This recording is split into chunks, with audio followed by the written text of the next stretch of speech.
I got so much motherfucking design on right now. Break it down, bring it back, make it clap. I got 3 old thoughts, new block, where that thing. Bitches on my line, and you know they come straight. Hold up, what it not, 45, stop it, cash right, whoa. How you fucking with these hoes up? 1. Pengelolaan hukum. Hukum mengatur seluruh aspek kehidupan manusia, mengingat aspek kehidupan manusia sangat luas. Sudah barang tentu ruang lingkup atau cakupan hukum pun begitu luas. Untuk itu, perlu dilakukan penggolongan atau pengklasifikasian. Berdasarkan keputusan ilmu hukum, hukum dapat digolongkan sebagai berikut. 1.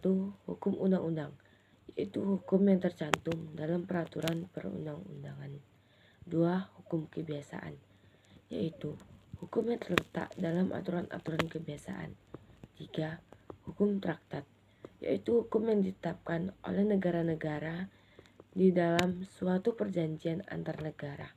Yang keempat, hukum jurisprudensi, yaitu hukum yang terbentuk karena keputusan hakim. Berdasarkan waktu berlakunya. 1.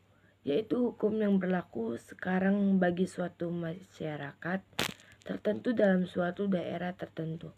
Misalnya, Undang-Undang Dasar Republik Indonesia tahun 1945, Undang-Undang RI nomor 12 tahun 2006 tentang Kewarganegaraan Republik Indonesia.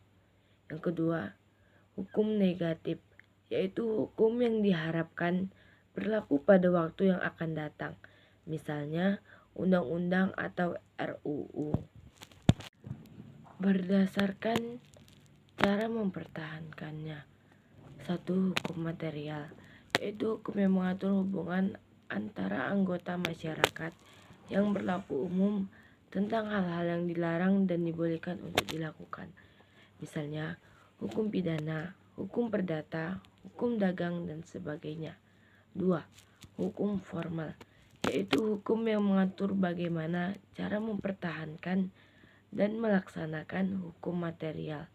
Misalnya, hukum acara pidana atau KUHP, hukum acara perdata, dan sebagainya. Berdasarkan sifatnya, hukum yang memaksa, yaitu hukum yang dalam keadaan bagaimanapun juga harus mempunyai paksaan mutlak. Misalnya, melakukan pembunuhan, maka sanksinya secara paksa wajib dilaksanakan.